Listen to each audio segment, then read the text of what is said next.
ያ ሰው እኔ መጀመሪያ እናንተን ነው ማመስገን የምፈልገው።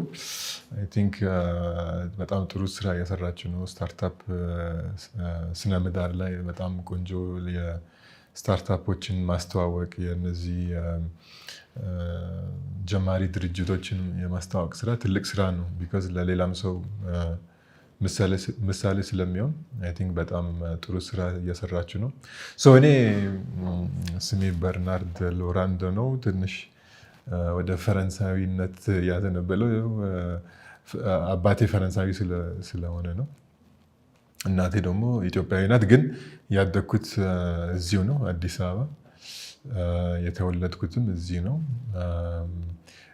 ሊሴ ሄጄ ተምሬ እስከ መጨረሻ ማለት ነው ወደ ፈረንሳይ ነው ያመራሁት። እና ይህን ይመስላል እንግዲህ ኢትዮጵያ የነበረኝ እና ከ3 ዓመት ተኩል ወደ ኦልሞስት 4 ዓመት ገደማ ሊሆነኝ ነው ወደዚህ የተመለስኩት።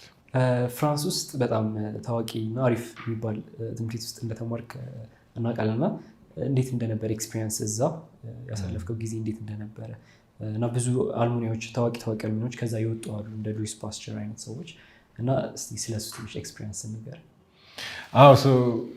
አይ ቲንክ እዚህ ሊሴ ያለው ሞስትሊ በማትና ፊዚክስ ጎበዝ ነበርኩኝ። ኢንትረስቴም ወደዛ ነበር። ሞር ሎጂካል ሰው ነኝና ማትና ፊዚክስ ይጥመኝ ነበር። ፈረንሳይ 2 አይነት የሃየር ኤጁኬሽን ሲስተሞች አሉ። ከ3 ሴንቸሪ አጎ የተጀመረ ወይም ከዛም በፊት የፕሬፕ ስኩል የሚባል ወይም ፍሬንች ክላስ ፕሬፓራቶር የሚባል ትራክ አለ። ሌላው ደግሞ ይህ ትራክ ደግሞ የሚወስድ ወደ ኢንጂነሪንግ ስኩል የሚባል ፕሬስቲጂየስ ኢንጂነሪንግ ስኩል ይወስዳል። ሌላኛው ደግሞ ሌሎችም አሉ፣ ግን ጠቅለል ለማድረግ እነዚህ ናቸው። ሌላው ደግሞ ያው የዩኒቨርሲቲ ትራክ ነው።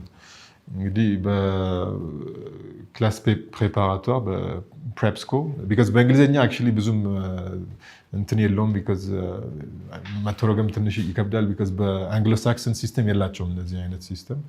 ኤኒዌይ ለ2 ዓመት ያህል ማትና ፊዚክስ ኢንቴንስ ኮርሶች አሉ ክላስ ፕሬፓራቶር እና በጣም ኢንቴንስ ነው። አንዳንድ ሰዎች እስከ ሱዊሳይድ የሚደርሱ ሰዎች አሉ። በጣም ኢንቴንሲቭ እንትን ነው።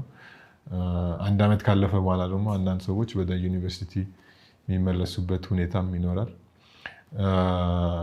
እና ዩዥሊ ቅድም እንዳልኩት በማት ፊዚክስ ያው ፈረንሳይ ሀገር አካዴሚክስ በጣም ፎከስ ስለነበር ለብዙ ክፍለ ዘመን ማት ፊዚክስ፣ ኬሚስትሪ፣ ሊትሬቸርም ፎከስ የሚያደርጉ ሰዎች አሉ። ኤኒዌይ እኔ ማት እና ፊዚክስ ነበር እና ማት ኦልሞስት እንደ ፍልስፍና ነው። በጣም ዲፕ አንድ ሰው ሲገባ ፊዚክስም በጣም ኦልሞስት ወደ ፍልስፍና ያዘነብላል። አት ሳም ፖይንት በጣም ወደ ዲፕ ዴሞንስትሬሽን ምናምን ስትገባ እና ለእኔ እውነት ለመናገር እነዚህ 2 ዓመቶች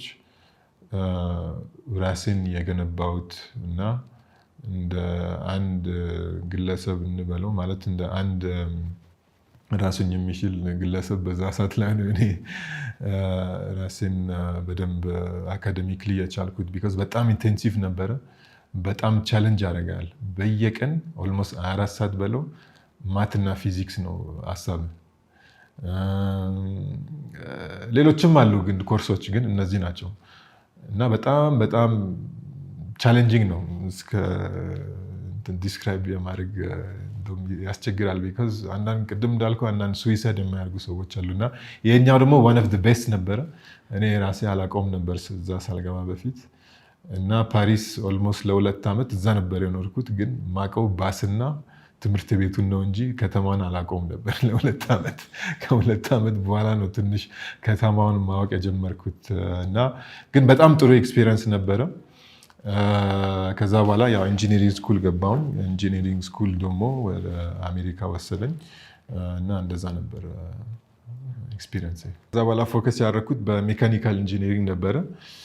ግን ከዚህም በፊት ያው ኢትዮጵያ ኤርላይንስ ምናልባት አይቼ ነው ምናልባት ግን ፓይለት ለመሆን ሀሳብ ነበረኝ። ግን እሱም አት ሳም ፖይንት ያው ማት ዲፕሊ ስትገባበት አንዳንድ ጊዜ የፓይለትነት እንትን ይጠፋና ሞር ወደ ፕራክቲካል ማት ፊዚክስ ትገባለና የፓይለቱ ቀረና ሞር ወደ ኤሮስፔስ ኢንጂነሪንግ ማዘነበል ፈለኩኝ። ስለዚህ አሜሪካ ስሄድ ኤሮስፔስ ኢንጂነሪንግ ነው የተማርኩት። ያው ማስተርስ ዲግሪ ፈረንሳይም በሜካኒካል ኢንጂነሪንግ ነበር፣ ግን አሜሪካ ኤሮስፔስ ኢንጂነሪንግ ስቲል በሜካኒካል ኢንጂነሪንግ ሆኖ ግን በኤሮስፔስ ነበር የተማርኩት። እሱን ከጨረስኩ በኋላ ግን አሜሪካ ነገር ያው ይህን ፈረንሳይ ሌላም ቦታ አሁን ኤሮስፔስ ፊልድ በጣም ክላሲፋይድ እና ሲኪዩር የሆነ ፊልድ ነው። ስለዚህ የዛን ሀገር ሲቲዝንሺፕ ካልያዝ በጣም ከባድ ነው። አሁን ለምሳሌ አሜሪካን ሀገር ኤሮስፔስ የሚመረቁ ልጆች ወደ ቦይንግ ወደ ሌላም እነዚህ ትላልቅ የኤሮስፔስ ማኒፋክቸሪንግ ኩባንያዎች ለመግባት በጣም ከባድ ነው። ወይንም ግሪን ካርድ መያዝ አለብህ ወይንም ሲቲዝንሺፕ መያዝ አለብህ። ኢቨን ብዙ ጊዜ ግሪን ካርድ አይበቃም፣ ሲቲዝንሺፕ እና ክሊረንስ እና እኔ ይህን ሳየው ትንሽ እንትን አልኩኝና መጨረሻ ላይ በሜካኒካል ኢንጂነሪንግ የፈረንሳይ ኩባንያ አሜሪካ ነገር ነው የገባሁት በስትራክቸራል አናሊሲስ። ትሪዲ ሲሙሌሽን እናደርጋለን። ምናልባት ከቲያ የሚባል ሲስተም ከሆነ እንዳለ አሁን ለምሳሌ A380 ማለት ይቻላል ኤርባስ A380 ግን ኢቨን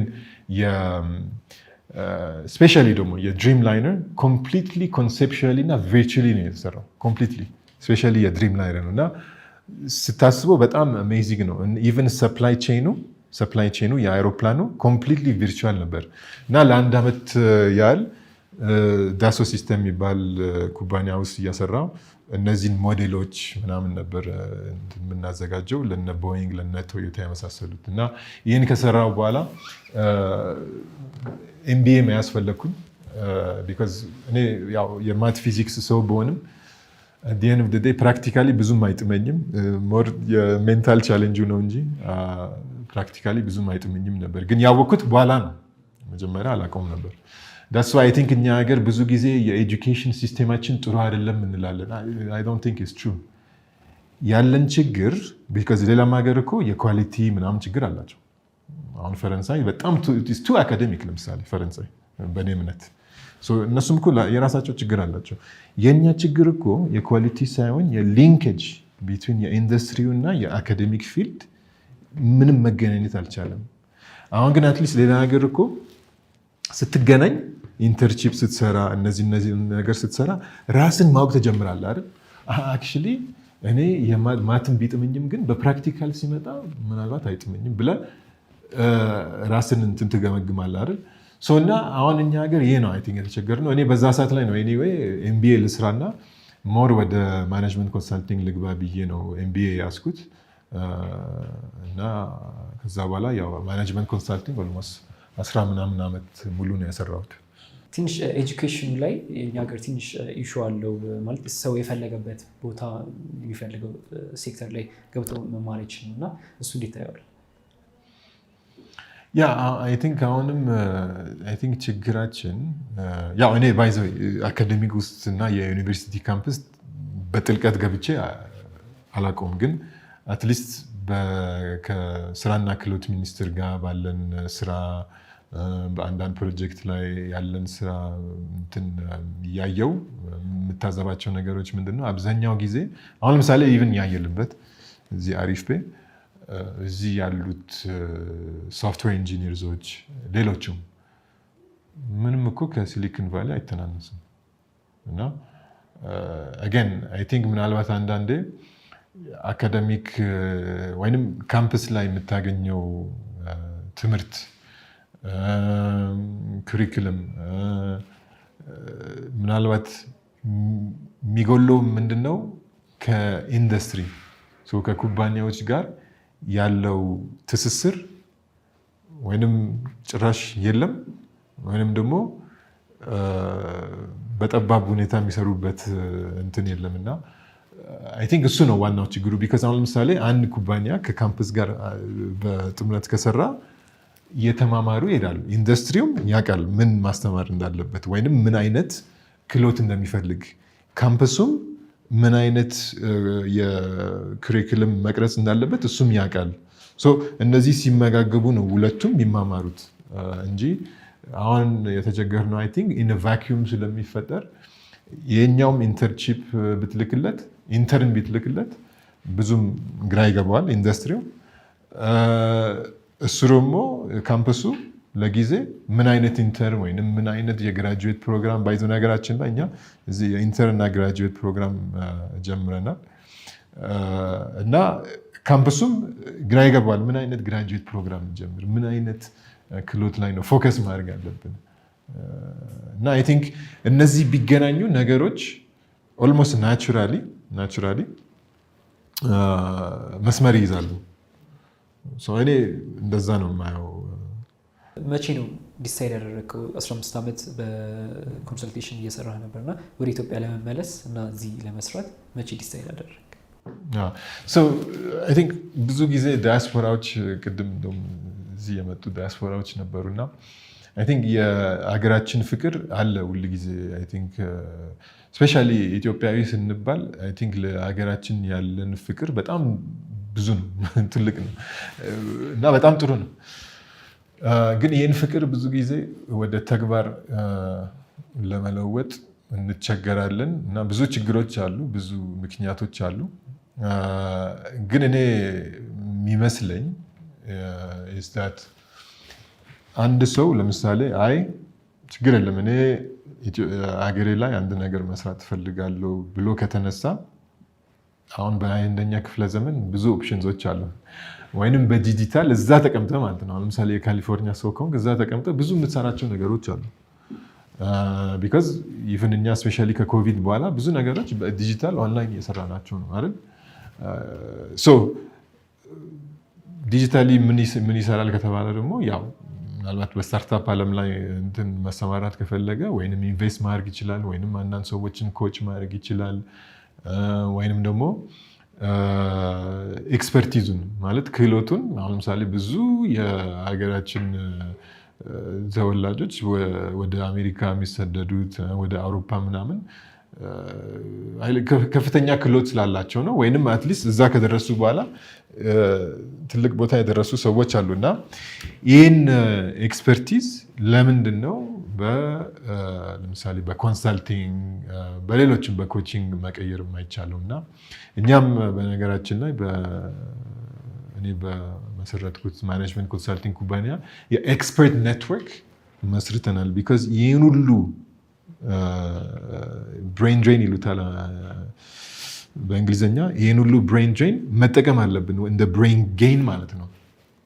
ይህን ሁሉን ጭንቅላት ካልተጠቀምን ይህ ፍቅር የሀገር ወኔ ብዙም ትርጉም የለውም፣ እዛው ይቀራል ወይም ቢትዊን ዌቭስ ይንጠለጠላል። እና እኔ ወደ እኔ ስመጣ ደግሞ እኔ ብዙ ጊዜ የኤግዚኪዩሽን እና የፕራክቲስ ሰው ነኝ እና አሁን እኔ ኦልሞስት ከ4 ዓመት በፊት በአሪፍፔ በዛይራይድ እና ሌሎችም አንዳንድ ግንኙነት ጀምረን ነበር በዛ ሰዓት ላይ። እና ኢንቨስት ስታደርግ ያው የኢንቨስትመንት ፕራክቲካል ነው። ኢንቨስት አደርጋል ደግሞ አይደል? ኢንቨስት ስታደርግ ይህን ነገር በጣም በቅርበት ትከታተለዋለህ። ቢካዝ ብር ነዋ የፈሰሰው እዛ ላይ። አሪፍፔን እና ዛይራይድን መከታተል ጀመርኩኝ። በዛ ሰዓት ላይም አንዳንድ እኔ ሲሊኮን ቫሊ ነበርኩኝ ካሊፎርኒያ፣ እና ሲሊኮን ቫሊ ያሉት የኢትዮጵያ ተወላጆች አይ ቲንክ በጣም ኤክስፐርቲዝ አላቸው በቴክኖሎጂ፣ በኢንቨስትመንት፣ በባንኪንግ። እና እነዚህን ጭንቅላቶች እነዚህን ኤክስፐርቶች ለምንድን ነው በኮሚኒቲ ማንሰበስባቸው? ቢካዝ እነዚህ ደግሞ ፖለቲካል የሆኑ ሰዎች ናቸው እና በፖለቲካ የሚሰማራ ሰው ሳይሆን ሪል ኤክስፐርቲዝ ያላቸው ሰዎች ናቸው። እና እነዚህን ጭንቅላቶች አንድ ላይ ሰብስበናቸው እስቲ አንድ ነገር እንስራ ብለን ነው የተነሳ ነው። በዛ ሰዓት ላይ 2018 ነበር በፈረንጆች አቆጣጠር። እና ኢትዮጵያን ቴክ ያው ትንሽ ለ8 ወር ተንከባልለው ኢትዮጵያን ፕሮፌሽናልስ ብለነው ነበር መጀመሪያ፣ ኢትዮፊልዝ ኤንድ ኢትዮጵያን ፕሮፌሽናልስ ኢን ቴክ ብለነው። ቀስ ብለው ደግሞ ዶክተር ራቢ በዛ ሰዓት ላይ ይመጣሉ። ሞር ሰዎች ሲሰበሰቡ ደግሞ ወደዚህ ኮሚኒቲ ኢትዮጵያንስ ኢን ቴክ ብለን ሰየም ነው። እና በነዛ ዲስካሽንዞች ናቸው እኔ ሀገራችን ግን በጣም ብዙ አሪፍ ቢካዝ ሌላው ነገር ደግሞ መሰለህ ብዙ ጊዜ ዳያስፖራ የሚያየው ኢቭን አበሻ ቢሆንም ማለት ነው ጀስት ኖይዙን ነው የሚሰማው። ኖይዝ ሲግናሉን እየደረሰው አይደለም። ኖይዙ የሚመጣው ያው ከፌክ ኒውዝ አለ ብዙ በቃ ኢቭን ቤተሰቦቹ ብዙ ጊዜ የማይረባ ወይም ምንም ትርጉም የሌለው ዜና ነው የሚያስተላልፉት። ግን አሁን እነዚህን ዲሬክትሊ ከስታርታፕ ኮሚኒቲ ወይም ኢንቨስት ስታደርግ ምናምን ኢንፎርሜሽኑ ቀጥታ ነው የምታገኘው። ምንም ፌክ ኒውዝ ምናምን የለውም። በዛ ሰዓት ኢትዮጵያ ግን ብዙ ነገር ላይ አክቹዋሊ እየተረባረበች ነው። ብዙ በዲጂታል በቴክኖሎጂ ብዙ ነገሮች ሰሩ ነው እና በዛ ሰዓት ላይ እኔ ያፈጠረብኝ ስሜት አይ እዛ ሄጄ አንድ ነገር መስራት አለብኝ ብዬ ነው ወደዚህ የመጣሁት። ያው ኦፍኮርስ በአንድ ጀንበር አይሆንም፣ አንዳንድ ታክቲኮች ይፈልጋል። ግን ያ ወደ 2018 ነው እንደዛ ስሜት የመጣብኝ። እውነት ለመናገር ደግሞ ሌላው ኦፖዚት ደግሞ ስሜት ማለት ይቻላል አት ሳም ፖይንት አሜሪካ እኔ የትም ሀገር እንግዳ ትሆናለህ። እንግዳነት ደግሞ ብዙም እኮ ለዘላለም አይበጅምና ኢቭን 401k የሚባል ፔንሽን ፋንድ ብታገኝም ሞርጌጅ ከፍለ አንድ ቤት ብትገዛም ምናምን ይቺ የሀገር ፍቅር አትቀርም እና እነዚህ ሁሉ ምቾቶች አት ሳም ፖይንት እንደውም ይደብራል። ቢኮዝ ብዙም ትርጉም የላቸውም ከሆነ ሰዓት በኋላ ብዙም አይጥሙም እና ይህም አለ ያኛውም የተግባር ፍቅርም አለ። እነዚህ ሲደመሩ አክሽን መውሰድ ነበረብኝ። እንዴት ነው እነዚህ ከዚህ በፊት የነበረ ኤክስፒሪየንስ በውጭ ሀገርም የተለያዩ ኢንዱስትሪዎች ላይ ስለሰራ እንዴት አድርጎ ጠቀመህ እዚህ ለምሰራቸው ስራዎች? ሉክ እኔ አይ ሪሊ ቲንክ ማለት አሜሪካ በዚህ ሰዓት ላይ ናምበር 1 የሆነችው ብዙ ምክንያት አለው። ግን አይ ቲንክ አሜሪካ ላይ ያለው እነዚህ የኤክስፐርቶችን መሳብ ችሎታ የነሱ በጣም ከፍ ያለ ነው። ይሰበስቡና የዓለም ሙሉ ኤክስፐርቶች አንድ ነገር እኮ ነው። አትሊስት ዝም ብለህ እኮ ሰብስበህ ኤክስፐርት ምናምን በግሪን ካርድ እንትን እያደረክ በኋላ ግን ኤግዚኪዩሽን ላይ ብዙም ጎበዝ ካልሆንክ ብዙም ትርጉም የለውም። ግን አትሊስት ለ150 ዓመት አሁን አሜሪካ ዓለም ላይ ቤስት የሚባሉ ሰዎች እየሰበሰበች ወደ ጥሩ ነገር እየቀየረች ነው። በምን በቴክኖሎጂ በለው ኤኒዌይ በብዙ መስኮች ኢኖቬት ነው የሚያደርጉት። በቃ ኢኖቬሽን ደግሞ ዝም ብሎ ኢኖቬሽን ሳይሆን አንደኛ ማርኬት ክሪኤቲንግ ኢኖቬሽን ነው የአሜሪካኖች። ያው እንደምናውቀው ከመብራት ጀምሮ ማለት ነው አሜሪካኖች ናቸው ያመጡት። ወደንም ጠላንም ማለት አት ስኬል ማለት ነው። ሌላ ነገር ደግሞ እኔ ብዙ ጊዜ ማለት ፈልገው ከአሜሪካ ራሳችን እነሱ they do everything at scale ማለት አንድ ሰው እኮ እዛ መፍጠር ይችላል አንድ ነገር፣ ግን በኋላ ወደ ስኬል እንትን መቀየር ግሪድ what we call the grid the electrical grid today ከአሜሪካ ነው የመጣው። ብዙ ነገሮች the auto industry እያለ ይቀጥላል። the highway system ኢቭን ኦይል አይደል። እና እነሱ አንድ ነገር ሲጀምሩ አንደኛ አይለቁም፣ ሁለተኛ ኤክስፐርት መሳብ ይችላሉ፣ ሶስተኛ ደግሞ ኤግዚኪዩሽናቸው ፐርፌክት ነው። በቃ ሌላ ሀገር አውሮፓ ላይ እኔ እንደዚህ ኤግዚኪዩሽን ፐርፌክት አይቼ አላውቅም። እኔ የተማርኩት እውነት ለመናገር አሜሪካ ላይ ቢኮዝ እኔ ሞስትሊ ማኔጅመንት ኮንሰልቲንግ ነበርኩኝ እና በጣም ብዙ ኢንዱስትሪ ላይ ነበር፣ ወይም በሴሚኮንዳክተር ወይም ባንኪንግ ወይም ኢንሹራንስ ወይም ኤፍኤምሲጂ የምንለው ማለት ፋስት ሙቪንግ ኮንሱመር ጉድስ እና ሁልጊዜ የምሰራው እንዴት የአንድ ኩባንያ ፐርፎርማንሱን እንዴት ካለበት ወደ እንደውም ቤስት እናምጣው ነው ሁልጊዜ። በቃ ሩጫቸው እንዴት የአንድ ኩባንያ የአንድ የስራ ፍሰት ሁሉም ነገር በቃ ቴክኖሎጂ ኤቭሪቲንግ ሃው ካን ዊ ኢምፕሩቭ ነው። በቃ ግን ዝም ብለው ዕልም እንጀራ ሳይሆን ኤግዚኪዩሽን በቃ they have really amazing የኤግዚኪዩሽን ስልት አላቸው። I've never seen it in France. I've never seen it in other countries, to be honest.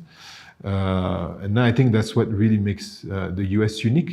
So I think ብዙ በቃ የተማርኩት ከአሜሪካ is ብዙ ነገር ናቸው፣ ግን the discipline of execution, strategy execute እና የኤግዚኪዩሽን ስልታቸው I think ብዙ እዚህ የምንማርበት ነገር አለ ኢትዮጵያ ላይ ስንመጣ። ቢኮዝ እንደምናውቀው እኛ ብዙ ነገር እንጀምራለን አንጨርስም። የድነት ችግር አይደለም ባይዘው የፍላጎት የዲሲፕሊን ጉዳይ ነው። አንዳንድ ሰዎች ሪሶርስ ስለሌለን ኖ የሪሶርስ ጉዳይ አይደለም። ጀስት አሁን ለምሳሌ ጃፓኖች እኮ ከሴኮንድ ወርልድ ዋር ኮምፕሊትሊ እኮ ሀገሪቷ የለችም አይደል? rising from the ashes ነው አይደል የሚሉት? rising from the ashes so እነሱ እኮ ዲሲፕሊን ነው በቃ ይሰራል። እኛም እኮ እንሰራለን፣ ግን አንዳንድ ጊዜ እስከ ፊኒሽ ላይን እንትን አንወስደውም። እና ይህን ነው እኔ እውነት ለመናገር ከአሜሪካ የተማርኩት። ጄሲሲ ጆብ ክሪኤሽን ኮሚሽን እዛ ጆይን ያደረክ እና እዛ የነበረ ሮል ያ ሶ ሉክ እኔ አይ ካል ኢት ጋቭፕረነርሺፕ ባይ ዘ ዌይ ብዙ የዲያስፖራ ሰዎችን የምመክረው እኔ what I call ጋቭፕረነርሺፕ እንዴት ነው ዲፋይን ማድረገው? የራሴ ቃል ነው ባይ ዘ ዌይ ገቨርንመንት እና አንትረፕረነርሺፕ አንድ ላይ ስታመጣ ጋቭፕረነርሺፕ ይሆናል። አሁን ብዙ ጊዜ የመንግስት ሰዎች እንተቻለን እዚህ መንግስት እንደዚህ አይደለም ወይም ፖሊሲ በደንብ አያዘጋጅም etc ግን ልንገር one thing that is different የዚህ ሀገር ገቨርንመንት እና የሌላ ሀገር ገቨርንመንት ጥሩ አይዲያ ብታመጣለት ጥሩ ፍላጎት እና የኤግዚኪዩሽን ካፓሲቲ እንትን ብታመጣለት አብዛኛው የመስራት አቅም ይሰጣል ስለ they will give you that space እና ምናልባት it's in the last few years ምናልባት እኔ ከመጣሁ በኋላ ግን I think ከዚህም በፊት government people are you can approach government people እዚህ ሀገር ሌላ ሀገር እኮ good luck going and talking to you know a minister or whatever so ይህን እኮ አንዳንዴ እንረሳለን ግን እኛ እኮ በጣም humble ነን እዚህ ሀገር even ቪየት ቢነዳም እኮ the guy is very humble so we have to recognize that እና በዚህ humility ነው እኔ አንድ ቀን I just met you know in one of my projects the commissioner of the jobs creation commission በዛ ሰዓት ላይ ገና I was recently founded by Prime Minister Abiy አይደል እና I told him look digital economy is taking off in this country this was in 2019 and it's really good ግን አንድ ነገር ማድረግ አለብን if we really want to change the mindset you know because የአንድ መሪ እኮ ውሳኔ የሚወስነው ማይንድሴቱ የራሱን ማይንድሴት ደግሞ ከተቀየረ በኋላ ነው አይደል ወይንም አንድ ነገር ከተማረ በኋላ ነው ይሄን ወደ ውሳኔ የሚቀይረው ስለዚህ ግን ካላየው ኤክስፖዝ ካልሆነ ብዙም እኮ መጠበቅ አችልም ከዛ መሪ so we said look and I told them look we should bring a delegation to the Silicon Valley in the Silicon Valley it's a bit like really the epicenter for entrepreneurship. We can say, we don't want to copy and paste Silicon Valley, Ethiopia, that's fine. ግን ብዙ የምንማረው ነገር አለ። As you know, the economy of California in the ሀገር ስትወስደው is the 6th in the world. You know, as an economy, you have Hollywood, then you have Silicon Valley and the economy of California. እና so እዛ ሄደን እንማር, you know, ስለ ዲጂታል ኢኮኖሚ ስታርታፕ የልጆች ነገር ብቻ እንዳልሆነ that you can really create value because you know even in the Silicon Valley startups had people had the perception that it's only for kids and you know software engineers playing around with something ግን when you see really that industry creating value mindset shift እያደረገ እንትን ይላል እና we went you know so commissioner በጣም በዛ ሰዓት ላይ አግሬሲቭ እና ፕራክቲካል ሰው ነው የኤግዚኪዩሽን ሰው ነው he said let's do it in 3 months and I was ደነገጥኩኝ then I said no again let's try to make it in 4 months ምናምን he said no let's again anyway we ended up going I think it was 4 months and a half later ምናምን we all went to the valley with some really good high level decision makers from the government technocrats as well as decision makers in the private sector ማለት አሉ የሚባሉ ኩባንያዎች in the tech ምናምን እና እዛ ከሄድን በኋላ በጣም it was a successful trip to the valley ከዛ ስንመለስ ነው you know the commissioner humbly asked if we could work on a few things together እና እኔ of course I said yes ማለት በዲጂታል ኢኮኖሚ ብዙ ነገር እንትን መስራት እንደምችል ስለማቅ በዛ ሰዓት ላይም አንዳንድ ቁልፍ የሚባሉ ፖሊሲዎችን እና ፕሮጀክቶችንም ጀምረን ነበር even የፋንዲንግ የመሳሰሉት ፕሮጀክቶችን ጀምረን ነበር so this is around January 2020 ማለት ነው so yeah ይህን ይመስላል እንግዲህ አጀማመሩ ከጆብ ክሪኤሽን ኮሚሽን የነበረኝ ስራ so ስለ እንቆጳ ትንሽ ንገረን የወርቅ ከወርቅ ጋር የተያያዘ ሚኒንግ እንዳለው አውቃለሁ እና እሱም ስለ ሚኒንጉና ስለሚሰራው ስራ ሶ ትንሽ ወደ ኋላ ልመልስና ከኮሚሽነር ጋር አንዳንድ ነገር እየሰራን ነበር በፖሊሲ በፋንዲንግ የመሳሰሉት እና አሳም ፖይንት እኔ ሞር ደግሞ ብዙ ነገር የሚያቅፍ within digital entrepreneurship ፕሮግራም ፒች አድርገን ነበር with my management consulting firm ከዛ በኋላ ያው ፕሮግራሙ እድገት ብለነው ነበር we got the sponsorship from UNDP ግን መጀመሪያ ፒች ካደረገን በኋላ ያው ፕሮግራሙ ግዙፍ ፕሮግራም ነው about digital entrepreneurship ቪዥንም አለው እና ግን እኛ ሀገር እንዴት ነው የዲጂታል ኢንተርፕረነርሶችን ሞር ፎከስ አግኝቶ መንቀሳቀስ የሚችሉት የሚል ነው እና our definition of entrepreneur was a wide one why because እኔ አሁን ለምሳሌ አንድ ሰው ዛይራይድን ደፍሮ እንደ ታክሲ ድራይቨር ማለት ነው መጠቀም ሲጀምር I even see them as an entrepreneur you see because usually ደግሞ if we go with the very conservative definition of entrepreneur then in a room of 100 people maybe ሁለት ሰው ቢኖሩ ነው entrepreneurs እና ብዙም ጥቅም ስላልነበረው we came up with the definition ሰፊ የሆነ ብዙን የሚያካትት definition ወሰደን for digital entrepreneur እና ይህ ፕሮግራም it was called empower digitize globalize እነዚህ ቃላቶች I'm trying to say them clearly because it's important we need to empower our entrepreneurs we need to develop them again we also need to globalize them and digitize I mean because if we don't digitize them we're just doing the regular things the same old way in a country where you need to create 8,000 jobs a day if you don't use digital good luck you have a digital magazine why because you have a wider reach it brings your cost down your overhead so digital we need to embrace it everywhere and now we need to globalize አሁን ብዙ ጊዜ I think እኛ ሀገር አጉል ወኔ አለ ኢትዮጵያ እንደዛ ምናምን አጉል ወኔ ነው ማለት አንዳንድ ሰዎች they might say we need to yesterday I met a gentleman and he was telling me why የትዊተር ጥገኛ እንሆናለን የሊንክድኢን ጥገኛ ነው የጉግል ጥገኛ it's not about being ጥገኛ and then he was proposing to come up with our own Facebook, etc. Good luck. Even Donald Trump wasn't able to come up with his own social media. It's just we need to embrace we are in a global village. If Ethiopians, and by the way, now there's a lot of Ethiopians, freelancers, who are understanding this trend. Why? Because they go on Upwork. $50. They go on Upwork.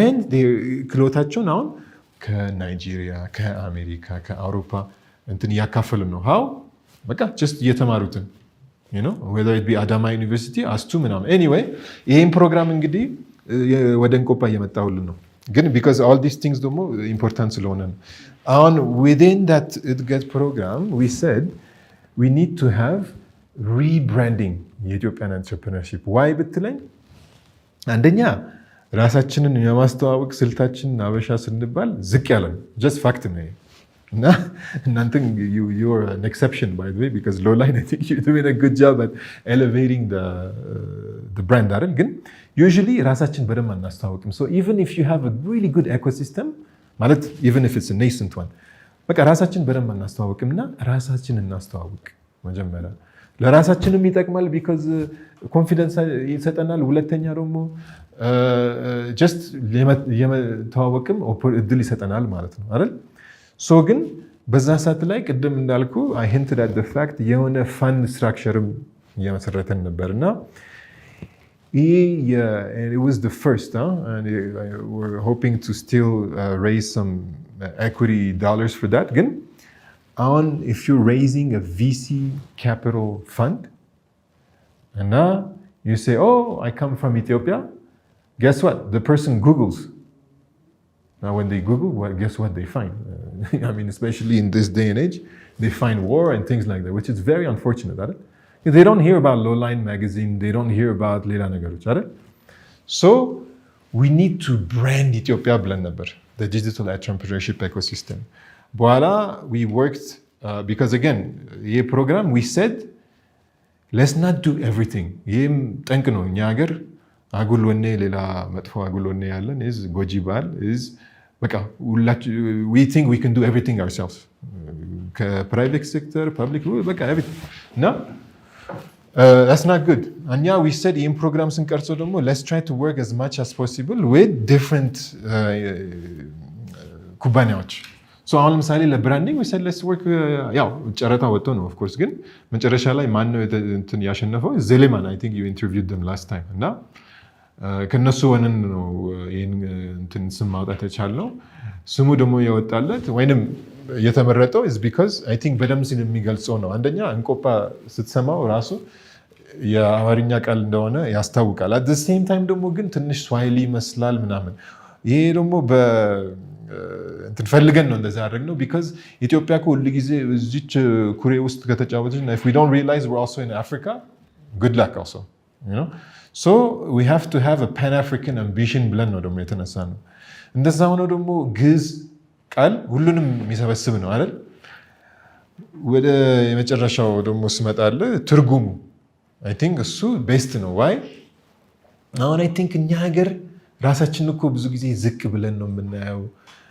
አንዳንድ ጊዜ አጉል ወኔ ያለ አንዳንድ ጊዜ ደግሞ ግን የማውን ዩሚሊቲም አለ እና ግን ያዝነው አንዳንድ ጊዜ የካምፓስ ዩኒቨርሲቲ እንተቻለን ጥሩ አይደለም እንላለን አንዳንድ ጊዜ we say ፖሊሲ ምናምን anyway ብዙ ቁጭቶች አሉን it's true ግን እኛ what we wanted folks to really realize is that we're sitting on a gold mine ይሄ ወርቅ ግን ገና አልጠራም ገና አልተጠረገም actually ገና እንደም ምናልባት ብዙ ሰው ዲስከቨር አላደረገም ባለፈው when we went to the Silicon Valley አንዳንድ ሰዎች were in the airplane and were discovering each other oh አንተ you exist in Ethiopia እና ይሄ ጎልድ ማይን let's discover it now you know discovered ከተደረገ በኋላ ደግሞ of course ይጠራል እንትን ይጣጣባል ምናምን ግን at least አሁን let's even realize በቃ እና እንቆጳ ማለት እንደምታውቀው በግዕዝ በቃ ያልጠራ ወርቅ ነው ገና በቃ በፒውር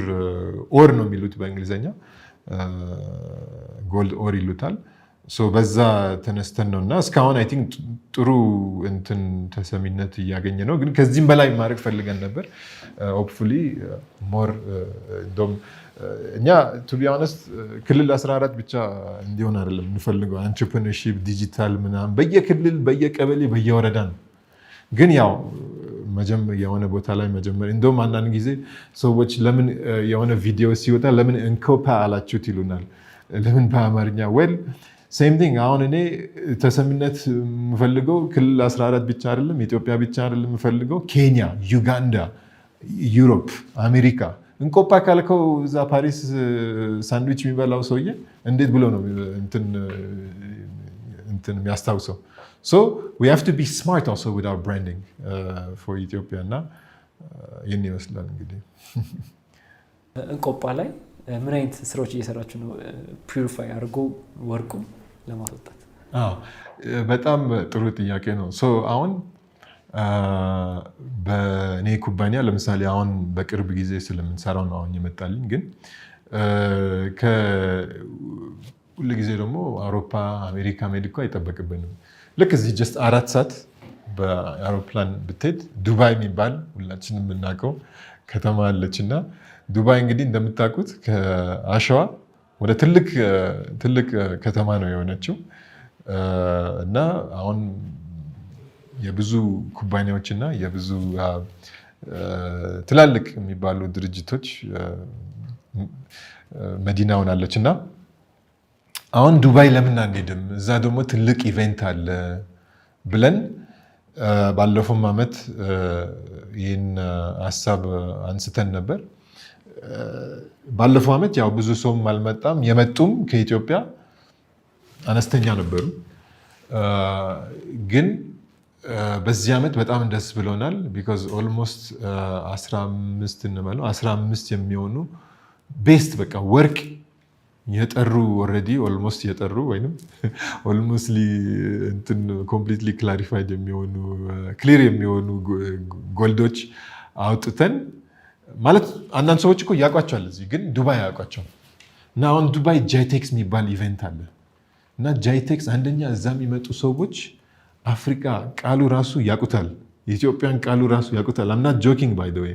እኔ አንዳንድ ጊዜ አሜሪካ ስሄድ oh yeah you come from Ethiopia yeah I saw the pyramid ይላል። ኢጂፕት እና ኢትዮጵያ ለሱ ተመሳሳይ ነው ማለት ነው። ሶ ዱባይ ስትሄድ ኢትዮጵያ ምን እንደሆነ ኢንቨስት ማድረግ ምን ማለት ነው፣ ችግር እንዳለው አፍሪካም ደግሞ ከየት እንደመጣች እነሱም ከየት እንደመጡ ማመዛዘን ስለሚችሉ እዛ መሄዱ በጣም ጠቃሚ ይሆናል ብለን ባለፈው ዓመት ይህን ሰበካ ጀምረን ነበርና አሁን ይሄ በጣም ደስ ብሎናል። እስከ 15 ኩባንያዎች ወደዛ ሊሄዱ ነው። ራሳቸውን ሊያስተዋውቁ ነው። ምናልባት ኢንቨስተሮችን ሊያስተዋውቁ ነው። ዞሮ ዞሮ የሀገራችን ስም ሊያስተዋውቁ ነው እና እነዚህ ቤስት የሚባሉ ስታርታፖች ናቸው። በጣም ደስ ብሎናል። ሌላው ደግሞ ያው አሁን ለምሳሌ ከመንግስት ጋር የምንሰራው የእድገት ፕሮግራም ከዩኤንዲፒ ድጋፍ የምንሰራው ፕሮግራም አንዳንድ ጊዜ ኢንኩቤሽን ስራ እንሰራለን። ባለፈው ዓመት ወደ 15 የሚሆነ ስታርታፖች ድጋፍና ትሬኒንግ የኢንኩቤሽን ሰርቪስ አግኝቶ ነበር። ኢቭን በዚህም ዓመት ሌላ ክላስ ተዘጋጅቷል። ሌላም ደግሞ ያው ከስታርታፖች ጋር የማስተዋወቅ ስራ፣ ፖሊሲ የመቅረጽ ስራ፣ አንዳንድ ጋፕ ያሉበት ቦታ ቢካዝ እኔ አይ ሪሊ ቢሊቭ አልሶ ዳት ግራንት ማኒ ጋፕ ያለበት ቦታ ነው መግባት ያለበት እንጂ አርቲፊሻል የሆነ ማርኬት ወይም ኢንዱስትሪ መፍጠር የለበትም።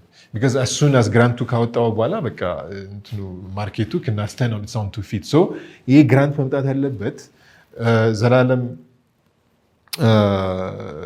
ጥገኛ እንድንሆን ሳይሆን ማድረግ ያለበት የግራንቱ አንድ የማርኬት ጋፕ ፊል ማድረግ አለበት። አሁን ምንድን ናቸው እነዚህ ማርኬት ጋፕ ብለህ ብትጠይቀኝ አሁን ምሳሌ ጊግ ኢኮኖሚ የምንለው የዕለት ስራ ማለት ነው። ወይም አንዳንድ ጊዜ የሽቀላ የሚሉት ነገር አለ በአራዳ ቋንቋ። ሶ ኤኒዌይ እነዚህ ስራዎች ሞር አሁን ሰው እያወቃቸው ነው። ለምሳሌ በዛይራይድ በፈረስ የመሳሰሉትና ጉዳይ የሚባሉ አሉ። ደግሞ ታስክ ሞቢ፣ እነዚህ ሁሉ ጊግ ኢኮኖሚ ናቸው።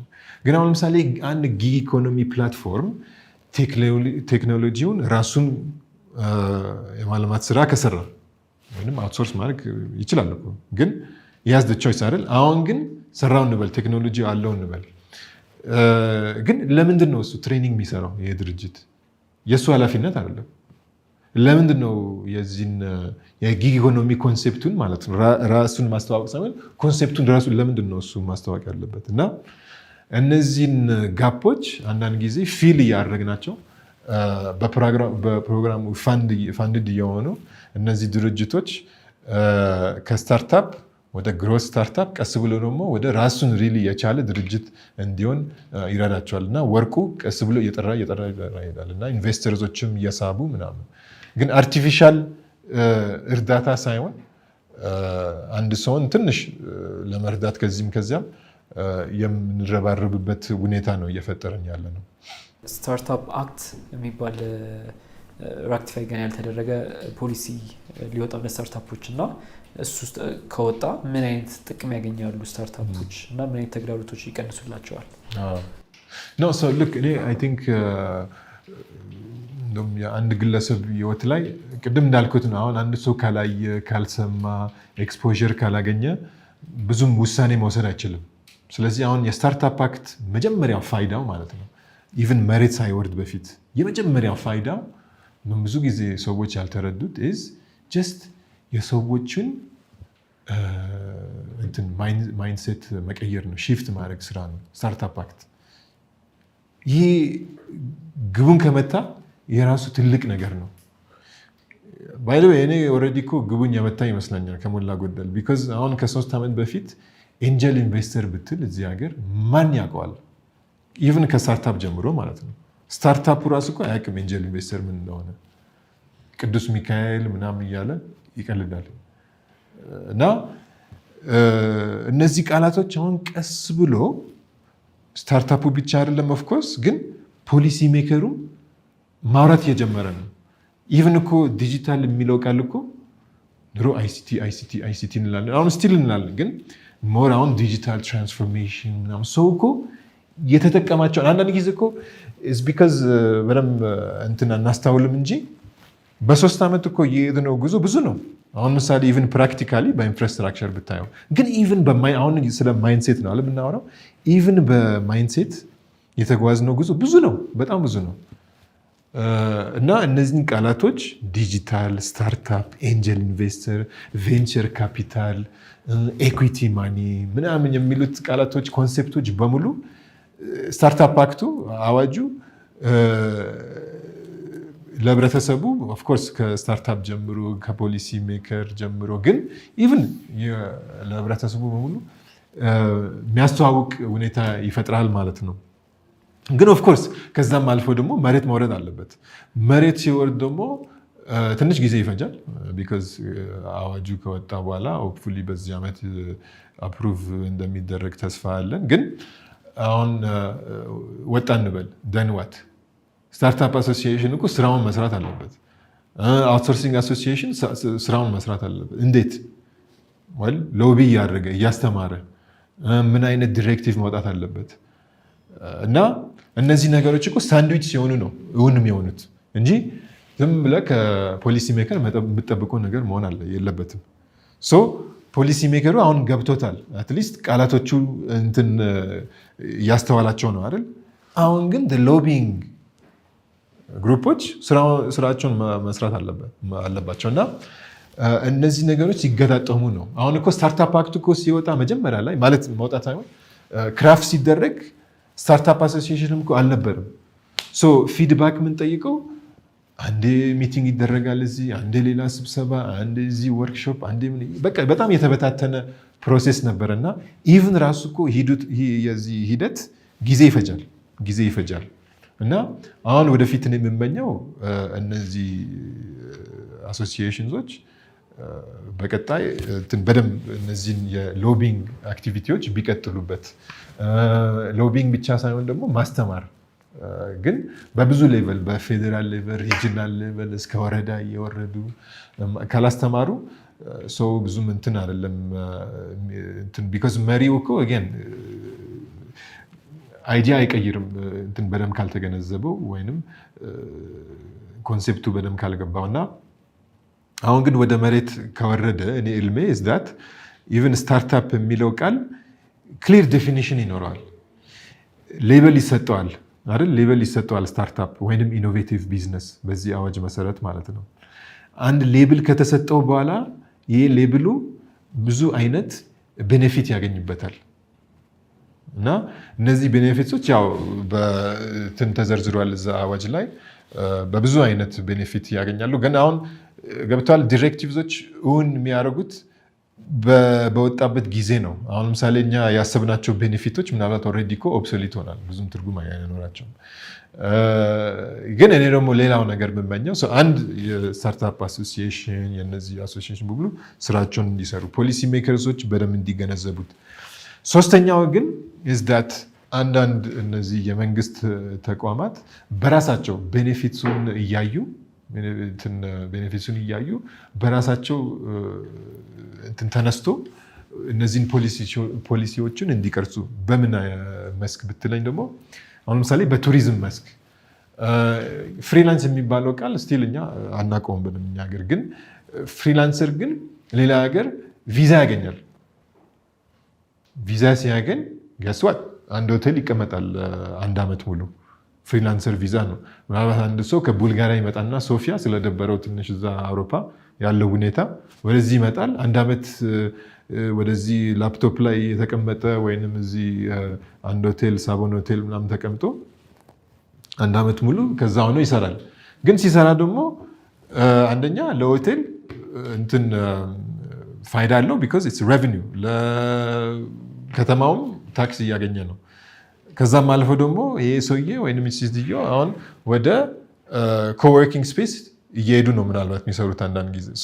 ይህም ኮወርኪንግ ስፔስ ብር ሊሰበስብ ነው። ብር ብቻ አይደለም፣ ምናልባት ኦፍኮርስ አሁን ቡና ልጠጣ ወይም ሻይ ልጠጣ ሲል ፍሪላንሰር ዴይ ዊል አንዳንድ ሀሳቦች እዛ እንትን ሼር የሚያደርጉበት ሁኔታ ይፈጠራል እና እነዚህ ነገሮች በሙሉ ጥሩ ናቸው። there's nothing wrong with it unless you have terrorists coming to as a freelancer. So of course እነዚህ ገደብ ነገር አላቸው። ግን አሁን ለምሳሌ the Ministry of Tourism should say የስታርታፕ ገብቶኛል ዲጂታል ምናምን ፍሪላንስ okay let's have a freelance visa ከማን ጋር ነው የሚሰሩት እዚህ ላይ ውጭ ጉዳይ ሚኒስቴር ከማን ነው የመጣው ነገር ከመንግስት instead of startup association ምናምን እና ኤነርጂው መምጣት ያለበት ከብዙ አንግል ነው ለማለት ነው። you mentioned ኢንኩቤተሮች እና አክሰለሬተሮች የእነሱ ሚና እንዴት ነው ስታርታፖች ላይ እዚህ ሀገር? so I think እስካሁን እነዚህ ኢንኩቤተር እና አክሰለሬተር ባለው በጣም ትንሽ ናቸው 3-4 ቢሆኑ ነው። so actually እውነት ለመናገር በጣም አሳፋሪ ነው because we have 110 million people so we have 3 or 4 incubators for the whole country ማለት ነው። While I can share some figures for you about digital payment because I'm all about figures. On 3 or 4 accelerators for a country of 110 million people, በጣም አሳፋሪ ነው። ግን ለምንድን ነው እንደዛ የሆነው የተባለ ደግሞ ያው ብዙ ምክንያት አለው። አንደኛው ቢዝነስ ሞዴሉ ገና እንትን አልሆነም፣ ስር አልሰደደም። ግን እንደዛ ሆነ እኮ እነዚህ 3-4 የሆኑ ኢንኩቤተሮች በጣም ቆንጆ ስራ እየሰሩ ነው። እነሱ ባጠፉበት ምክንያት አይደለም፣ ጀስት ኢኮሲስቴሙ እንደዛ ስለሆነ ነው። ግን ምክንያቶች ብዙ ናቸው። ግን እስካሁን ቢዝነስ ሞዴሉ ሰስቴይነብል መሆን አልቻለም። እነዚህ ሰዎች እስካሁን የእንቆጳን ወደ ወርቅ እየቀየሩ ነው። አትሊስት በጣም ትግል ላይ ናቸው። ትግላቸውም እንትን እያፈራ ነው እና ግን ወደፊት እንዴት እናርገው ብለን ካነሳን ደግሞ ለኔ በጣም ግልጽ ነው፣ ምንም እንትን የለውም። we have to build these incubators and accelerators in a win-win. አሁን እኮ ዊን-ዊን ፎርማት አይደለም። አንድ የልማት አጋር ይመጣል፣ አንድ ፕሮግራም ፋንድ ያደርጋል፣ መንግስት አካል አለ፣ then ኢንኩቤተሩ የሆነች ሰርቪስ ይሰጣል ለ4 ወር ለምናምን ማለት የሆነ ቲኬት የሆነ ቼክ ይሰጣል then 6 months later follow up ይደረጋል።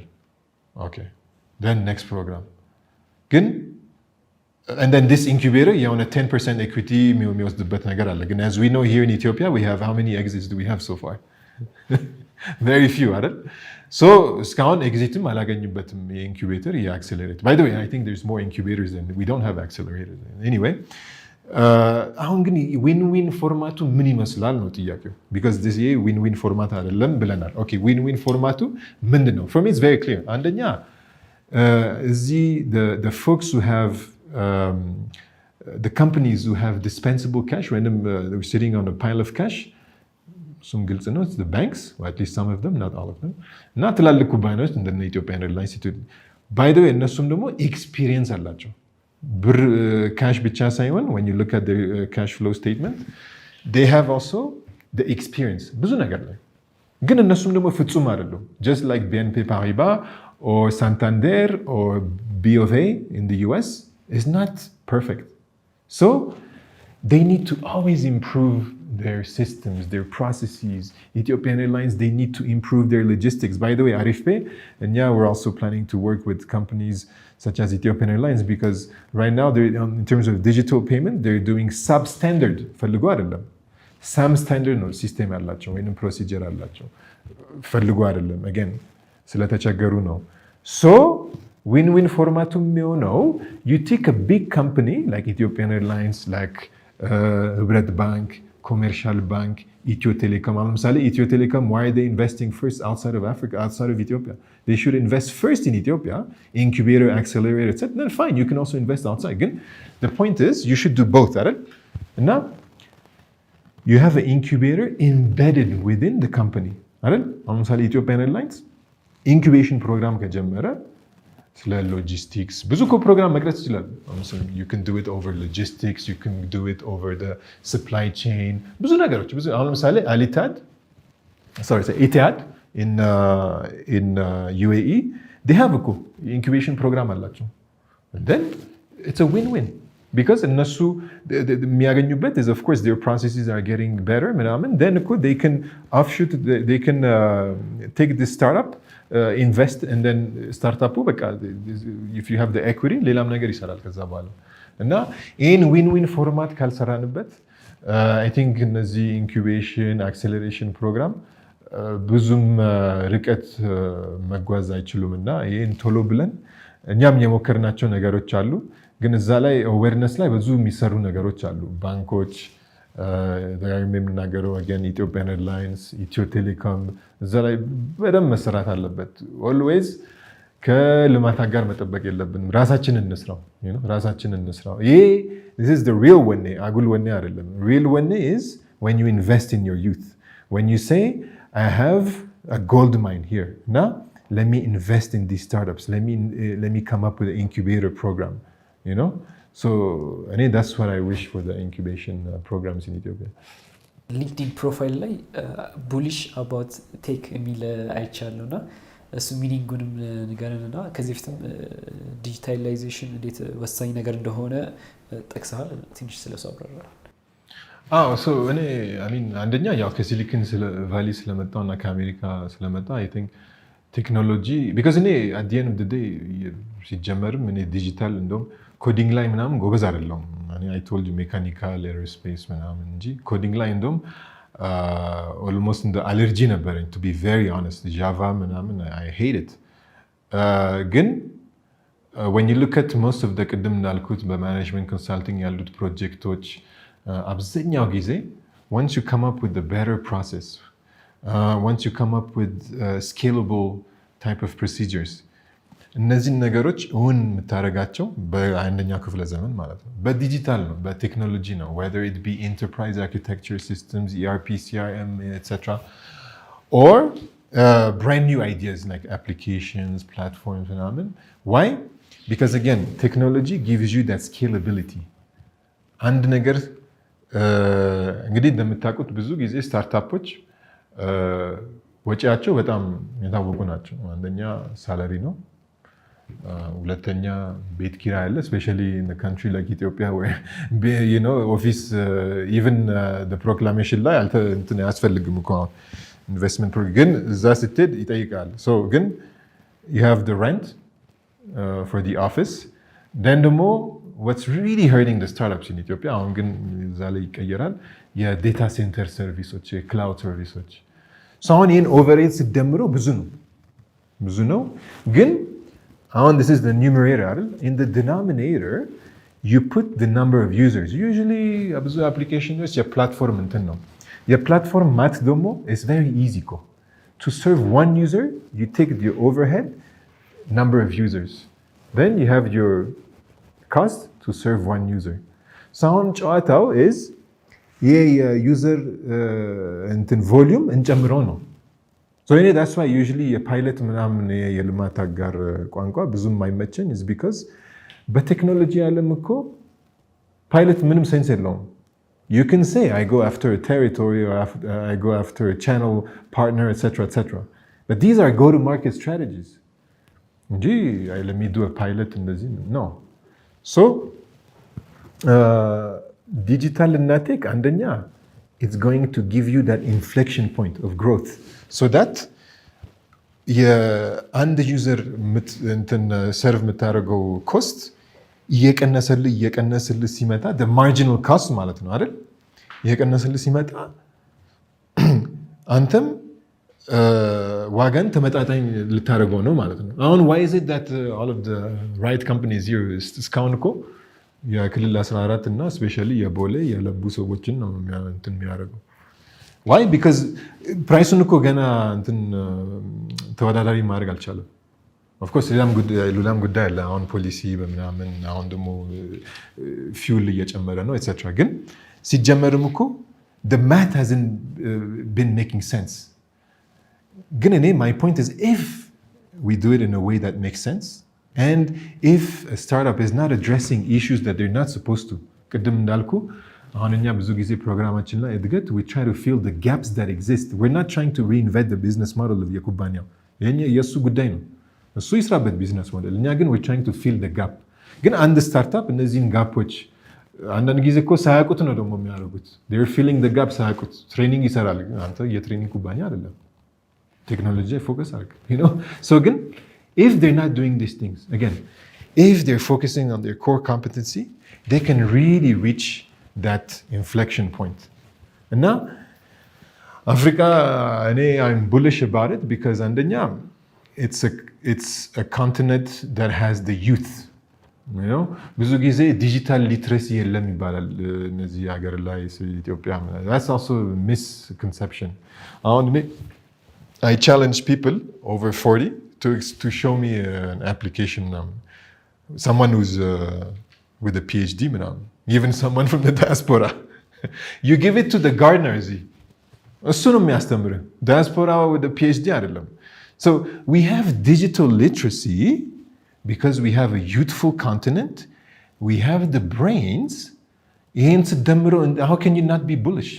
አሁን እኛ it's just we have to change our mindset to economic freedom, እና ለዛ ነው እኔ በጣም bullish መሆነው about Africa because I see population as an asset. I see the youth as an asset. It's definitely not a liability. All of these are, ጠቅላይ ሚኒስትር መለስ ዜናዊ ድሮ ይሉ ነበር አንድ ወጣት እኮ ወይንም አንድ ሰው ሁለት እጅ አለው አንድ አፍ ነው ያለው። ሁለት እጅ የተሰጠው እኮ ሁለቴ ለመስራት ነው። አንድ አፍ ደግሞ አንዴ ብቻ ነው የሚባለው።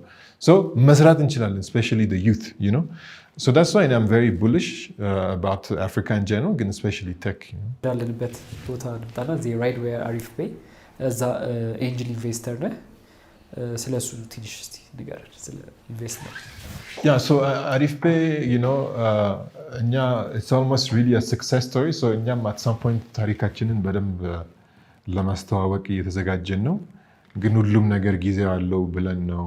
ግን እስቲ ጠቅለል አድርጌ በገልጸው ያው Arifpay የተጀመረው በሀብታሙ ነው።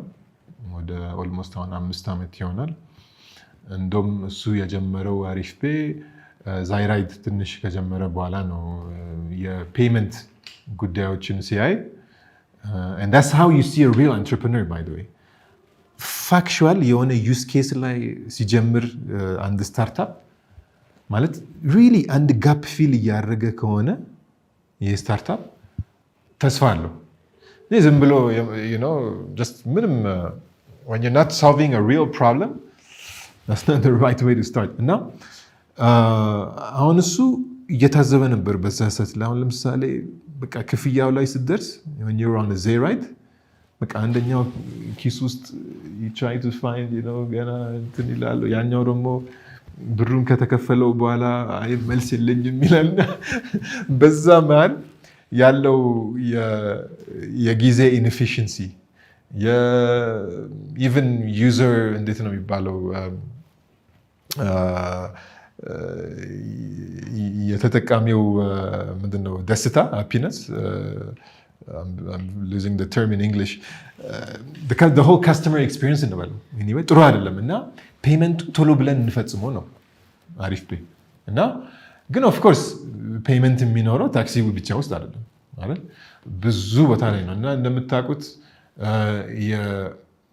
አሁን እኛ ሀገር ወደ 11,000 ፖሶች አሉ። እነዚህ 11,000 ወይንም በአቨሬጅ ስታየው 11,000 ስንል ማለት 110 ሚሊዮን ሰዎች ነን አይደል እዚህ ፖፑሌሽን። አንድ ፖስት ለ10,000 ሰው አለ ማለት ነው። እሱም በጣም የሚያሳፍር ፊገር ነው። ግን let me even embarrass us even more. ከ11,000 ፖሱ on average ስታየው በወር 3 ትራንዛክሽን ነው አለው። ስለዚህ in general ስታየው ለሀገሩ በሙሉ 33,000 ትራንዛክሽን አለ ማለት ነው every month on a post. Now, how can you not expect inflation when you have that kind of figure? Because አሁን እኮ አንድ ፔመንት በፍጥነት አልተፈጸመም ማለት እኮ ሰንሰለቱ ላይ ያለው ኢምፓክት እኮ በጣም ብዙ ነው። So እኛ what we're going after is money velocity, because ለምን አንድ ብር አይሆንም? አንድ ብር ከአንድ እጅ ወደ አንድ እጅ በፍጥነት መሄድ ከቻለ, so that's what we call money velocity. ይሄ ሰውዬ ወይንም ሴትዮ ሌላ ነገር ለመስራት ሊሯሯጥ ነው ማለት ነው። ቢካዝ አሁን ብሩ አገኛ ደጋት ፔይመንት አይደል ፔይመንቱን አግኝቷል። አሁን በቃ ሌላ ሰርቪስ እዚህ አሁን ግን ኢፍ ዴር ዌይቲንግ 2 ሰዓት ለምን ድርጅት አይሆንም? ግን ኢቭን ከግለሰብ እንጀምር። አሁን 2 ሰዓት ሙሉ እዚህ ከጠበቀ በቃ ኤፊሽንት አልሆነም ማለት ነው ሰውዬ። ለኢኮኖሚም በቃ አሁን እኮ ለ2 ሰዓት ምናልባት ሻይ ሊጠጣ ነው፣ ቡና ሊጠጣ ነው፣ ወይንም አንድ ቦምቦሊኖ ሊበላ ነው። አሁን አንተ እኮ ያችን አሁን እሱ ነጋዴ ከሆነ የኒዶ ነጋዴ ከሆነ የኒዶ ዋጋ እኮ አሁን አንተ ለሱ ያቺን ሻይ እንትን የከፈልክ ነው ማለት ነው። ቢካዝ እሱ ኢዝ ካውንቲንግ እኮ እነዚህ ነገሮች በሙሉ አይደል? እና ማኒ ቬሎሲቲ ዋጋ ግሽበት ላይ ኢምፓክት አለው፣ ተጽዕኖ አለው። ዋጋ ግሽበት ወይም ኢንፍሌሽን ተጽዕኖ ደግሞ ያለው ኢኮኖሚክ ፍሪደም። ቢካዝ አንድ ሰው አሁን እጁ ከታሰረ በዋጋ ግሽበት ማለት አንድ ኒዶ በ40 ብር ነበር እኮ መግዛት የነበረበት ወይም በ30 ብር አሁን ስንት 800 ብር ምናምን አይደል? ኢኮኖሚክ ፍሪደም አጣ ማለት ነው። እና እኛ ዲጂታል ፔመንት የምናየው ኢዝ ናት ጀስት እንደ ጋጀት ወይንም የአንደኛው ክፍለ ዘመን ፋሽን ሳይሆን ሪሊ በቃ ኢኮኖሚ ላይ ሶሾ ኢኮኖሚክ ኢምፓክት ተጽዕኖ ስላለው ነው። እና አሪፍፔይ ያው የእኛ ታሪክ አሁንም በአጭሩ ለመግለጽ በጣም መጀመሪያ ላይ ማለት ነው አንዳንድ ኤንጀል ኢንቨስተር ተሰብስበን አይ ነገር ትንሽ የሆነ ቦታ እናሻግረው ብለን በኋላ ደግሞ ሞር ሼር ሆልደርስ መጡ። they were the founding shareholders እስከ 43 የሚሆኑ ፋውንዲንግ ሼር ሆልደርስ ነበሩ። በዛም ሰዓት ላይ ደግሞ ሎቢ እያደረገን ነበር። that's why I always say association even በስታርታፕ ደረጃ እኮ it's our responsibility to lobby እና እኛ ብቻ ሎቢ ስላደረግን አይደለም። ግን at some point ብሔራዊ ባንክ 5 የፒኤስኦ ላይሰንስ አውጥቶ ነበር፣ የፔመንት ሲስተም ኦፕሬተር። በዛ ሰዓት ላይ we were the first one to get የፒኦኤስ ፖይንት ኦፍ ሴል እና የጌትዌይ ላይሰንስ። አሁን ደግሞ ፉል ሰርክል እየመጣን ነው። ይህን ላይሰንስ ይዘን ያው እኛ መጀመሪያ ስለነበረን ትንሽ ጊዜ ፈጅቶ ነበር ላይሰንሱን ለማግኘት። አሁን ግን ፉሊ በቃ ፕሮዳክቱም ቴስት ተደርጎ ከባንኮች ጋር ያለው የኢንተሮፐራቢሊቲ ስራ በሙሉ እየጨረሰን ነው እና አሁን ፉል ሰርክል እየመጣን ነው። ቅርብ ጊዜ ኦልሬዲ ባይ ዘ ዌይ ጌትዌይ ላይ ሬቨኒው እያገኘን ነው። ግን ወደዚህ ወደ ፒኦኤስ መጣ ደግሞ which is going to be really our revolutionary type of product ቅርብ ጊዜ ሎንች ለማድረግ አሳባለን። ስለዚህ ስታርታፕ ላይ ኢንቨስት ስታደርግ ምንድን ነው የምታየው እዛ ስታርታፕ ላይ? እና አንድ ስታርታፕ ኢንቨስተብል ነው የሚባለው ምን ሲያሟላ? look I think አንደኛ አንድ ስታርታፕ ቅድም እንዳልኩ ነው መጀመሪያ አንድ ዩዝ ኬስ የሆነስ በጣም ስፔሲፊክ የሆነ ፕሮብሌም ካልፈታ ከራሱ የመጣ ሀሳብ ከሆነ ብዙም ትርጉም የለውም። አንደኛ እሱ ነው ደስ በቃ ማስት ነው። ግን ኦኬ አመጣ እንበል የሆነ ሶሉሽን አመጣ ወይንም ሶሉሽን መሆን የሚችል ነገር አመጣ እንበል። ኦኬ በኋላ ግን የምታየው አንደኛው ቲሙ ነው። ጀስት ቢካዝ አንድ ሀሳብ ወይንም አንድ ፕሮጀክት ወይንም አንድ ኩባንያ ወይንም አንድ ስታርታፕ እኮ እውን የሚሆነው ወይንም የሚሻገረው በሰው ነው። ለምን ሺህ ጊዜ ቴክኖሎጂ ኢምፕሊመንት ያደርጉ በሰው ነው። እና ሰዎቹ ካልተግባቡ ወይንም አንደኛው የኔ ነው ምናምን እንደዛ ነገር ካለ በቃ you can tell እኮ ይሄ ደግሞ የምታየው ዳይናሚክ ነው። just even እናንተ when you guys walked into this room I was observing you. I don't know if you guys realize it. So that for me I can tell is Loline going to go far or not? ግን የምትከባበሩት መስላላችሁ የምትዋደዱት መስላላችሁ። This is very important because ሰው ነው አይደል ዞሮ ድርጅትን እንትን የሚለው እና that's በቃ the must። ግን of course ፍቅርና መከባበር አይበቃም። Are these people qualified? Is this their expertise? When at least are they willing to learn? Right? Especially in a country where you don't have an ecosystem. On Mark Zuckerberg drop out number. Okay, fine. So everyone drop out መሆን አለበት እዚህ ሀገር? No. እሱ እኮ ኤኮሲስተም ነበረው። እኔ እኮ ብዙም አድንቆት የለኝም ለማርክ ዘከርበርግ because they have the ecosystem እኮ። እዚህ ግን አንደኛ you have to be በጣም በቃ you have to be qualified when you have to have the thirst። የዚህ እኔ ደግሞ ይሄ ነው ብዙ ጊዜ ቁጭቴ is that የሀገራችን የወጣት እንትን the thirst for knowledge በጣም በቃ it's amazing you know በቃ ዩቲዩብ ላይ ሄዶ ይጎረጉራል ምን ይላል ምናምን በቃ አንድ ነገር ለመማር ይሞክራል ሁሉ ጊዜ እና that's why you know ኃይለኛ ትኩረት የሚፈልገው እዚህ እንትን ወጣቶች ላይ is because ይሄ በቃ እንትን ፍላጎቱ አለ እና ብዙ ሰው አልታዘሙም anyway so the talent ማለት ቲሙ you know ግን ደግሞ are they establishing a process you know ማለት okay you're solving a problem now you have the team ፍቅሩ አለ ምናምን okay ጥሩ ግን are they qualified okay they're qualified ግን how are they what's the process looking like you know የሆነ ዘላቂ የሆነ process ነው ወይንም they're just thinking you know just ለነገ የሚያሻግረኝ ነገር እንደዛ ከሆነ it doesn't really make sense because usually technology it doesn't have to again ብዙ ጊዜ እኮ innovation startup ምናምን it comes from technology ወደንም ጠላንም mostly technology ነው you know so እነዚህን ቴክኖሎጂ ግን እንትን ሲሉ is it for just ለነገ ወይንም for the long term የሚለውን ደግሞ do they have the patience you know the will አሁን ለምሳሌ Arifpay እኮ almost አሁን 4 ዓመት ይሆናል ከተጀመረ it's actually very fast እኮ ለኢትዮጵያ we've never seen this speed እና ግን that's the startup that's the entrepreneur and their co-founders do they have this will you know to the ያው እንግዲህ አበሻ ስንባል 10,000 ሜትር ላይ ነው አይደል ጎበዝ የሆነው ሶ ግን ሁሉም ሰው 10,000 ሜትር ላይ ጎበዝ አይደለም በቃ 100 ሜትር እንትን መሮጥ ይፈልጋል እና ብዙ ጊዜ 100 ሜትር አያዋጣም ስፔሻሊ ስታርታፕ ላይ እና እነዚህ ነገሮች ናቸው በቃ ማየት ያለብን ምንድነው ድራይቭ የሚያደርግህ በቀን በቀን ለምትሰራው ስራ ምንድነው ድራይቭ እና ፓሽን yeah so look I like to solve macro issues. አሁን ለምሳሌ Arifpay, it's very interesting because you know this is a macro issue that we're trying to solve. ቅድም ያነሳሁሉ የማክሮ ኢኮኖሚክ እንትን ናቸው።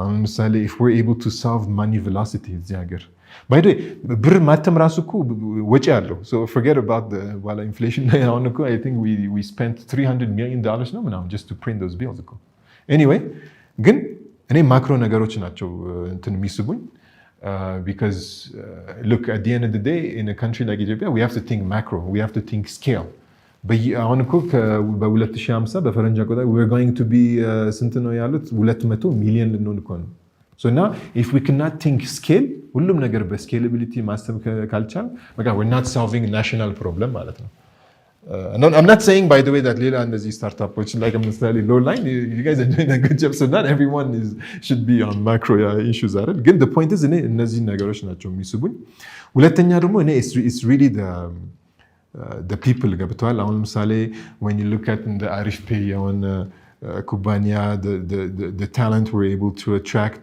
ግን the way also we're able to elevate them እሱ በቃ it's amazing when you see people grow and ደግሞ I have a bit of a French in me which is not really good actually but it's just a fact you drown someone until they're able to make it back to the surface you know I think it works it's not really a friendly way of doing things it kind of works you know the idea is to see ማለት and so do they have the tenacity do they have the will do they have the energy to make things happen because you know if you're nice oh no problem tomorrow look last time I met maybe if he sees this interview he's not going to like me anymore again I met one of my African brothers he was telling me look you Ethiopians you have a great country no ለምንድን ነው በቃ like በፍጥነት መሄድ ብትፈልጉት ይሄን ትልቅ ነገር እኔም አሰብኩኝና ግን እውነቱን እኮ ነው because አንዳንድ ጊዜ እኮ የሌላ አፍሪካ ሀገር ሰው እንረሳለን እና ብዙ ጊዜ እኮ እዚህ ሲመጡ ይደነቃሉ then አንተም ታስባለህ አለች ለካስ እውነቱን ነው ሀገራችን እኮ በጣም ብዙ አሪፍ ነገሮች አሉ ግን ለምንድን ነው በፍጥነት መሄድ የምፈልገው ብለህ ደግሞ ስታስብ no there's an answer ለምንድን ነው አንደኛ why would we even go slow if we can go fast even if it's 10,000 ሜትር ግን 10,000 ሜትሩን በ30 ደቂቃ መሮጥ ከቻልኩኝ ለምንድን ነው ቀስ ብዬ በአንድ ሰዓት መሮጥ አንድ ሁለተኛ ደግሞ የፍላጎት ጉዳይ ብቻ አይደለም ይሄ this is a matter of survival I really want people to understand this technology digital ምናምን ፋሽን አይደለም It's a matter of survival. Otherwise, we're going to have revolutions on the street. And I'm not joking. If we cannot provide gig jobs to the youth in the next, it's not 10 years ago, in the next 6 months, 1 year, ምናምን, if the incubators and the እንቆጳውን ወደ ወርቅ ካልቀየሩት etc etc እንዴት ብለን ነው ሰው የምንሆነው? እንዴት ብለን ነው ደግሞ how are you going to avoid the revolutions on the street? እና this is not a matter of fashion, digital ምናምን, it's not a matter of just a preference. It's just, I really believe it's a matter of survival, ምን ምክር አለ ለአንትርፕረነሮች እና ለወጣቶች? ማለት እኔ አንደኛ ቀጥሉበት ነው። ቢካዝ ብዙ ጊዜ ወጣቶች አይ እናንተ ለምን እንደዚህ አታረጉም፣ ለምን እንትን ትሆናላችሁ ማለት አሁን አንድ ሰው ሜካኒካል ኢንጂነሪንግ ዲግሪ ከያዘ why would you የማውን ምክር ሰጠዋለ like እዛ እንትን ጥረግ ምናምን ነው ማለት እኮ አንደኛ again if you look at it from an investment standpoint it doesn't make sense. እኛ ሀገር education has been number 2 for about 10 years I think አሁን በዚህ ዓመት ነው አራተኛ ረድፍ የያዘው 50 ቢሊዮን እኮ ነው ያወጣን ያለ ነው. So you're investing all of this, so just pure investment, it doesn't make sense to ask this person who has a mechanical engineering degree to say አይ አንተ እንትን እኔ እኮ I understand አሁን አንድ ሰው when you tell them ስራ መናቅ መጥፎ ነው ምናምን that's fine, yeah. Srako, we should be humble and do any tasks. Again, if I was trained for mechanical engineering, why would I do chemical engineering, or why would I do something else? Or at least something at that level. And then for investment, it's not even efficient because now, and so because I train to dergo. ትሬን በተደረገበት ፊልድ እንትን እየሰራ አይደለም ማለት ነው. So you're not being efficient ማለት ነው. እና so እኔ ማለት ፈልገው አንደኛ is for the youth is ቀጥሉበት. This whole trying to do more, the thirst for knowledge. ግን of course thirst for knowledge ደግሞ ይሄ በጣም ጎጂ ባሎች አሉ ደግሞ ውጭ ሀገር ምናምን የማውን ካልቸር የማውን ቫልዩ እንትን ምንባርበት ደግሞ ብዙ ሁኔታ እየተፈጠሩ ነው አሁን እዚህ ዓለም ላይ. So of course ይሄን completely aside እያደረጋችሁ ግን ሌላውን ቆንጆን እየወሰዳችሁ ትምህርትን እየወሰዳችሁ መቀጠል just continue on this path of thirst for knowledge, thirst for doing better, thirst for excelling, thirst for working hard. እኛ ሀገር እኮ ወጣቱ working hard ቅዳሜ እኮ ሌላ ሀገር ማን ነው የሚሰራው? ቅዳሜ እኮ ቫኬሽን ስጠኝ ነው የሚለው ሁሉ። ቅዳሜ የሚሰራ ሰው ነው እዚህ እስከ 3 ሰዓት የሚሰራ ምናምን እና ግን አሁን እኛ የተቸገርነው ይህን ሁሉ ኤነርጂ ይህን ሁሉን thirst for knowledge ምናምን ወደ ተግባር ሳይሆን ወደ ሪል በቃ ኢፊሽንት የሆነ እንትን መቀየር አልቻልም፣ ወደ ኤነርጂ መቀየር አልቻልም እና እኔ አሁን it's almost what I would ask the youth, right, the entrepreneurs, etc. It's almost a message of try to unite, because ሁሉ ጊዜ የምለው ነገር ነው within associations, lobbying group ፍጠሯን ባለፈው there was an event I think that was organized by the youth association. That's really good. So those kinds of things አዲስ አበባ ብቻ አይደለም በየከተማ ማየት አለብን። በየከተማ ብቻ አይደለም በየገጠር መታየት አለበት። እና እንማማር like አሁን ለምሳሌ ለምንድን ነው እዚህ ያለን ነው ልጅ አዲስ አበባ ለምንድን ነው አዳማ ማይገባው? ከአዳማ ለምንድን ነው ወደ ድሬዳዋ ማይገባው? እና እንማማር ነው። So I think those would be my 2 pieces of advice. So suggest 3 books በጣም አሪፍ ነው ብለህ የምታስባቸው? እኔ look, I'm not a bookworm ማለት ድሮ እንደውም ትምህርት ቤት አንብቡ ይባላል ብዙ ጊዜ ፈረንሳይ ሲስተም ውስጥ። እኔ ግን just high level ነው just ጠቃሚውን then I go straight to the point. So ግን ራስን አንዳንዴ እንትን ለማነብ ራስን እንትን እላለሁ push አደርጋለሁ. So I don't know, some of the latest books, there was this book from I think it was like Clay Christensen about some of these market creating innovations, because we're talking about startups and entrepreneurship, right? So it's really good. There was another one recently I read, I think it was a year ago, about blitz scaling, Again, because in I really believe pilot we need to scale. This book, it really teaches you about blitz scaling. Forget about scaling, it's blitz scaling.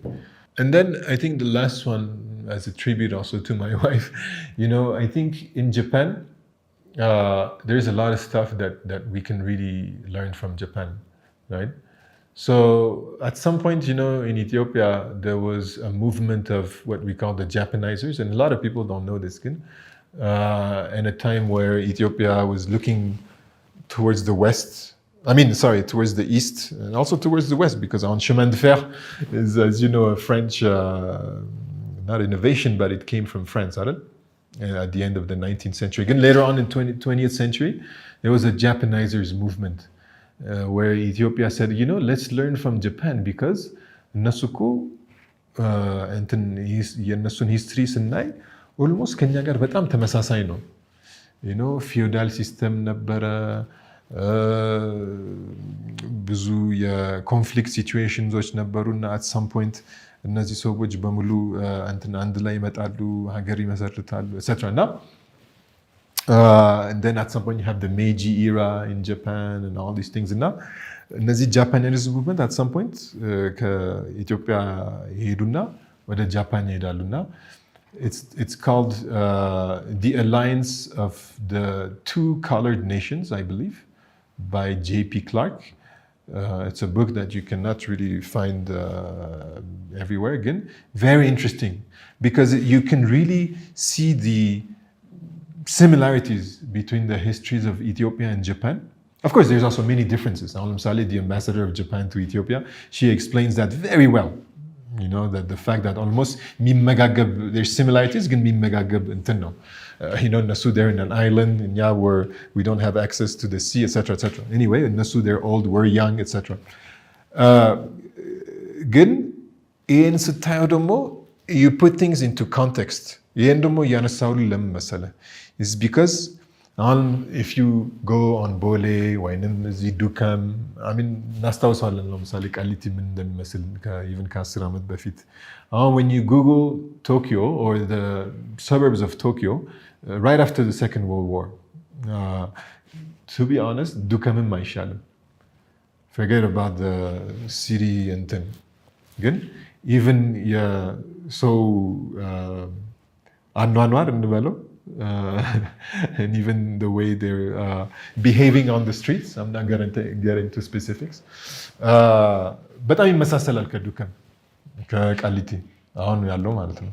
እና እነሱ በ10 ዓመት ያደረጉት ነገር እኛ ለምንድን ነው በ5 ዓመት እና ማድረግ ማንችለው? እና ይህን የሚመስል ወኔ ይሰጣል ይህ መጽሐፍ እና ለዛ ነው ያነሳሁት። So again, Alliance of Two Colored Nations, something along those lines. Then you have blitzscaling, and then finally the book from Clay Christensen about market creating innovations. So በጣም ነው በሰግኖት ጥያቄዎቻችን ጨርሰናል። Any last words ካለ?